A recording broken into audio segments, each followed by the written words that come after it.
Dit zijn Joshua en Violet. Zij trainen heel hard voor het Nerf Kampioenschap 2018. Daarvoor moeten ze eerst een Nerf Blaster uitkiezen. Nu doen ze dat voor het laatste onderdeel, The Battle. Ik kies de Elite Disruptor. Met een draaiend magazijn met 6 Elite darts. Met speciale snelvuuractie om alle darts snel achter elkaar af te vuren. En je kunt de Elite Disruptor supersnel laden en hij kan wel tot 27 meter ver schieten.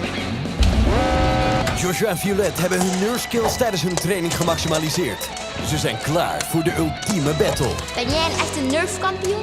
Stuur dan een video in van jouw skills op nickelodeon.nl/nerf. En wie weet ga je samen met ons de strijd aan.